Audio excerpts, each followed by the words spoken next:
Hey everybody, it's Tara Bryan, and you are listening to the Course Building Secrets podcast. Whether you're a coach or a CEO, the success of your team and clients is based on your ability to deliver a consistent experience and guide them on the fastest path to results. This podcast will give you practical, real-life tips that you can use today to build your online experiences that get results and create raving fans. Why? So you can monetize your expertise and serve more people without adding more time or team to your business. If you're looking to uncover your $1 million framework, package it, and use it to scale, you're in the right place. Let's dive in.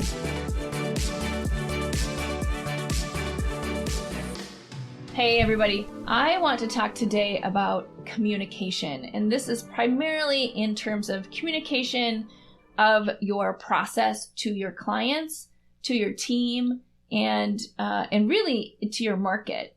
One of the biggest things that I think as experts we forget is that not everybody knows how you do things.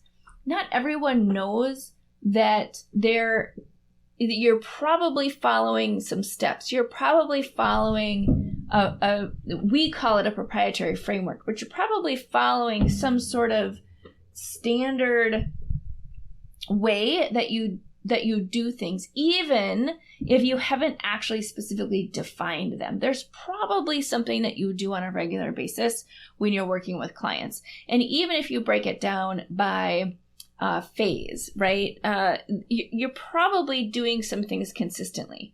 So just from the broadest level, if you think about, bringing in new prospective clients, right? You have some sort of way that you get new clients in terms of how you're communicating with them, what you're sending out. Maybe you're doing ads, maybe you're doing outreach, whatever it is that you're doing.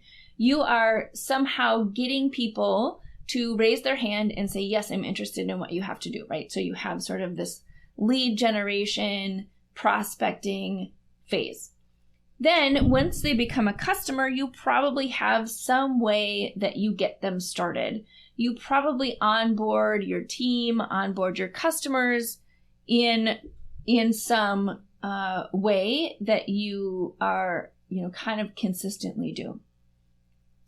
Then when you have a project, there are probably steps that you follow within the project that are somewhat consistent, right? Somewhat, you have a starting point and you have an ending point, right? There's some sort of consistency there. Whether or not you have defined it or not, you have some sort of consistent way that you do things. And then once the project is over, you probably have, again, some sort of process that you follow or your team follows when a project is over.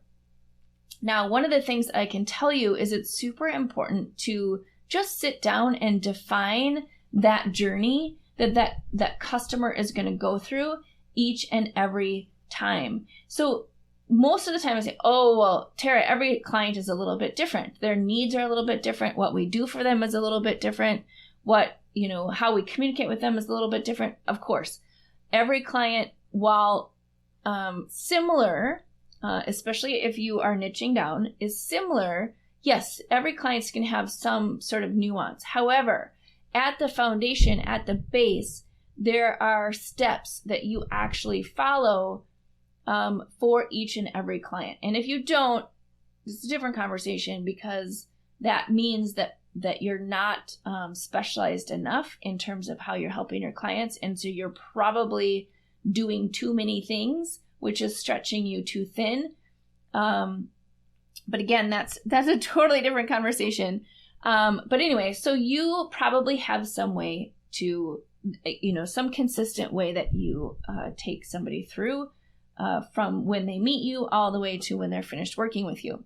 So take some time. This is your action point, is to take some time to really think through what is happening in each step. And then from there, you really can look at, what needs to be, something that you can automate, or something that you need to actually follow up on, or how do you pass it off to your team and teach your team how to do it. So again, I'm not going to get too far into that, but I want to give you some examples And again, this is all about communication and setting expectations. But here's the thing is you cannot communicate enough or set expectations appropriately if you haven't done the work to really think about what you're doing in each one of those phases. Because if you don't have it documented, you don't know exactly what you're doing from a process standpoint, it shows. And it shows in having it be more chaos than is needed. And because, 9 out of 10 times, you really can probably boil down what you're doing in each phase to a couple of steps. And then if things change, great. If you add something in, great. Then just, change your process. But this comes out so much in the construction industry. And I don't know about you guys, but we are just on the tail end of a remodel. It seems like everyone's remodeling right now after COVID and being stuck in your house and thinking about all the things that don't work in your house, that everyone seems to be on a path to doing at least a little bit of remodeling. But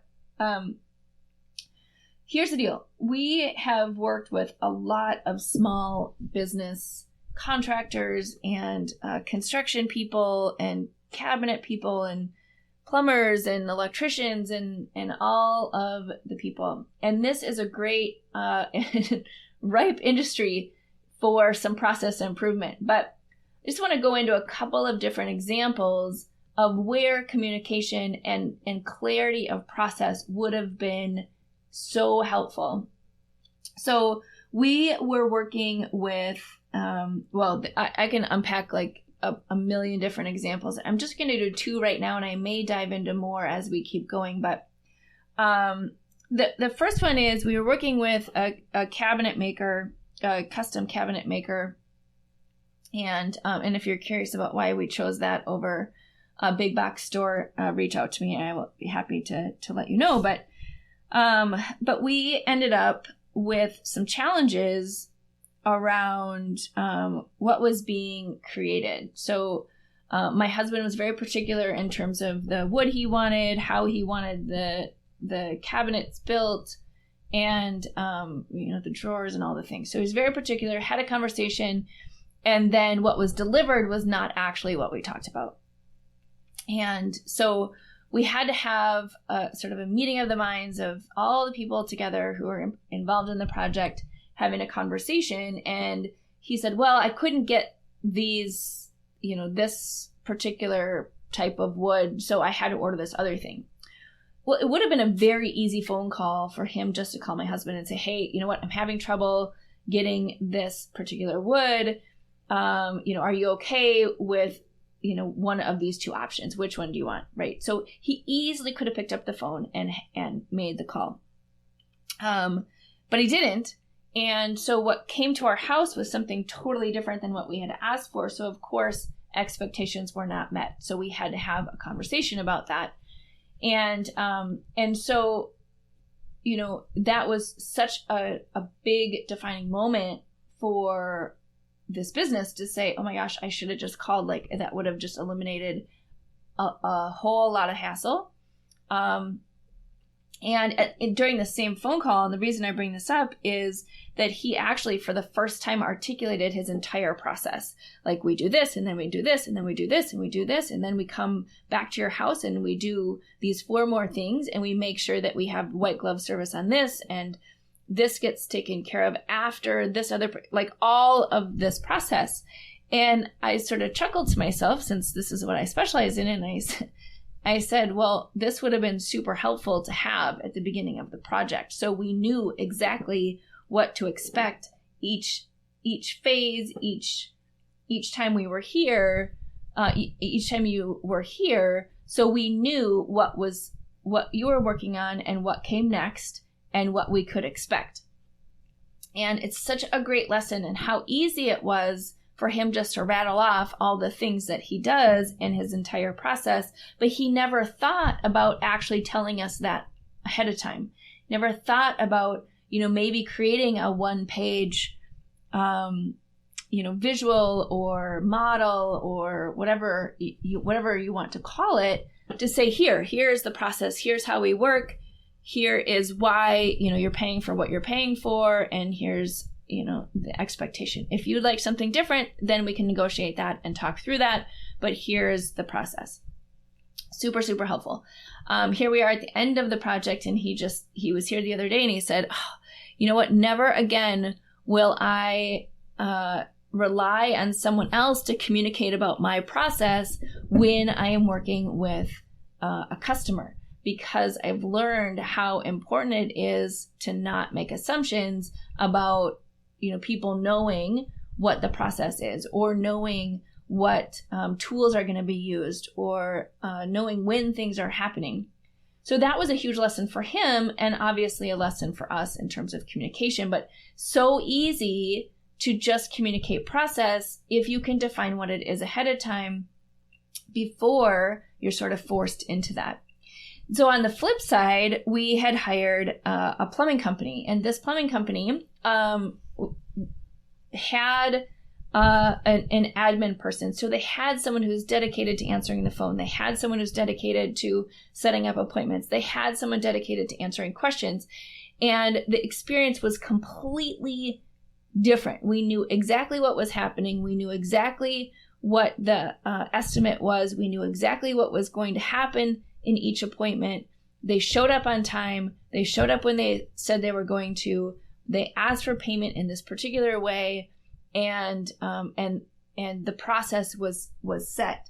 And it was such a huge difference in those two experiences. But what's interesting is we actually paid more for this plumber than we did for another one, because the other plumbing company that we had looked at had no process, had nobody answering the phone. So you would call and it would go into voicemail, and you may or may not get a call a week later, telling you that they could come over at some random time. And so because this company had a process, because they had, their ducks in a row, they're able to actually ask a premium for what they are doing. And you had the confidence that it was going to happen. You had the confidence that they were going to show up, and they were going to show up on time, and they were going to do what they said they were going to do, because the process they had was so strong and dialed in. You could just tell that they had sort of a method to the madness, if you will, versus some other companies, like I said, that we had called, and they would just randomly call us back and would not call us back for a week or two, or say they were going to stop over and then not come over. Well, where's your confidence level with that company? It's very, very low, and you're not going to pay a premium. You're not going to pay for their service. And it's a completely different experience. So as you think about the stories that I shared with you today, and you think about how you can articulate your process better, the first thing is just, I would just take out a piece of paper or your computer, however you, kind of do your brain dumps, and just articulate how it is that you work and put it into a process. Once it's in a process, once it's in a series of steps, if you will, then you can look at it and say, okay, how can I leverage my time, my expertise, my energy, my team to really be able to, enhance the experience and stay consistent in the process. So you know exactly what's going to happen. You know the sticky points. You know that if, something's not available, that you can just call the client and say, hey, this isn't working right now. We're not able to get these materials. How would you like to handle this situation? And that level of proactive communication really allows your customers to have the confidence that you're going to do what you said you were going to do, and really helps the experience more than, gamifying, more than adding all of these other bells and whistles. If you can dial this in and be consistent first, then you can add all of those additional bells and whistles as you go, which again, we'll keep talking about as we get into the podcast. So, all right, there you go. There is my tip for the day. Really dial in that process and see what you can come up with. I hope you enjoyed today's episode. The best thing you can do is to take action on an idea or tip that resonated with you. To help you take action, I have a free gift for you that you can download in the show notes. During each episode, we publish an action plan worksheet and other helpful takeaways from our speakers in the course Building Secrets Creators Lab. To register for free, click on the link in the show notes. Enjoy.